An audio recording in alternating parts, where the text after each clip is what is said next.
Cumhurbaşkanımız. Sayın Genel Başkanımız Doktor Fatih Erbakan'ın dediği gibi siyaset bütün insanların kurtuluşu için zalimin zulmüne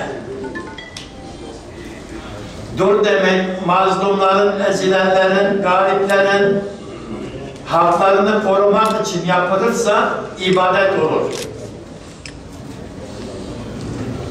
Şiarıyla çıktığımız bu kutlu yürüyüşün bu en önemli aşamalarından biri olan birinci olağan Gençler Kongresi'ni gerçekleştirmek üzere burada toplanmış bulunmaktayız. Diplomalı işsizler ordusu her zaman söylediğimiz gibi Türk Silahlı Kuvvetleri ordusunu 3'e katlamış. 10 milyonun üzerinde toplam işsiz. Avrupa'daki pek çok ülkenin nüfusundan daha fazla işsiz. Şu yanı başımızda beğenmediğimiz Yunanistan'ın nüfusundan daha fazla işsiz. Geçenlerde yayınlanan raporda Türkiye OECD ülkeleri içinde en yüksek boşta gezen genç oranına sahip ülke. %29. Ne demek bu? 3 gençten bir tanesi boşta geziyor. Yani ne çalışıyor ne de okuyor. Bu çok önemli bir sosyal tehdittir, çok önemli bir tehlikedir. Hayattan ümidini kesmiş, ülkesinden ümidini kesmiş, boşta gezen gençlerin oranı %29. Neden boşta geziyor? Okumak istemiyor. Niye? Okusa 4 sene, 5 sene dirsek çürütecek, diplomayı alacak. Diploma bir işsizlik belgesi.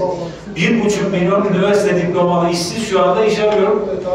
Peki diyelim okudum, diploma aldım, bir işe de girdim.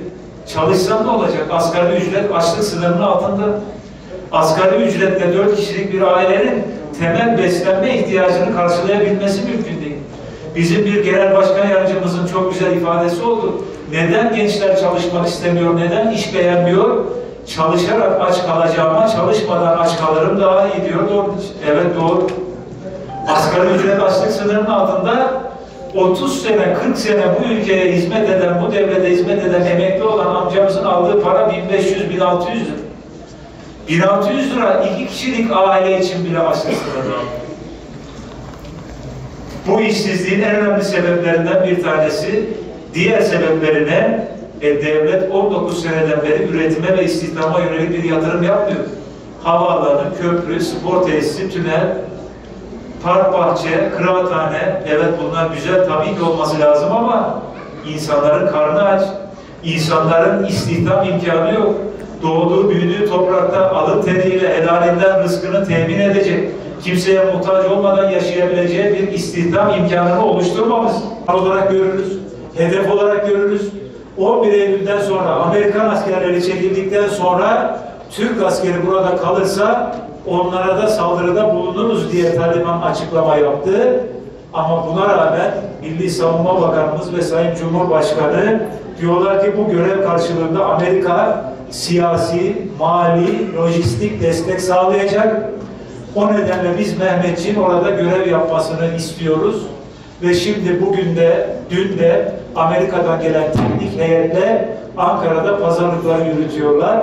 Ve burada Sayın Cumhurbaşkanı, Sayın Savunma Bakanı, Amerika'nın vereceği lojistik destek, mali destek, siyasi destek sözleri bizlere George Soros'un bir sözünü hatırlatıyor. Ne demişti? Dünya Siyonizminin önde gelen spekülatörü, bankeri George Soros, Türkiye'nin en iyi ihraç ürünü askeridir demişti. O zaman kendisine kızmıştık, kınamıştık. Şimdi bu açıklamalar, bu gelişmeler bize ister istemez George Soros'un bu sözünü hatırlar. En iyi ihraç ürünümüz bizim Mehmetçiğimiz mi, bizim askerimiz mi? 3 kuruş, birkaç milyar dolar kredi bulacağız diye, mali imkan bulacağız diye, borcu borçla çevireceğiz diye, bu ayı da kurtaracağız diye, orada Amerikan askerleri çıkıp kendini kurtardıktan sonra Mehmetçiğimizi, kendi askerimizi ateş hattında bırakıp orada onları Taliban'la karşı karşıya getirmek hangi akılla, hangi mantıkla bağlaşabilir Allah aşkına?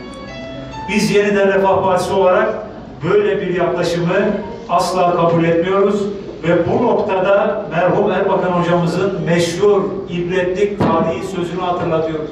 Ne diyor Erbakan hocamız? Bir damla Mehmetçik kanını bütün bir Amerikan bütçesine değişmeyiz diyor.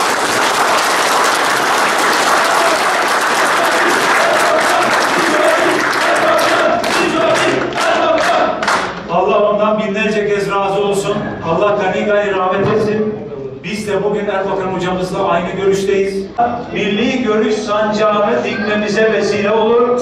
Yeniden Refah Partimizin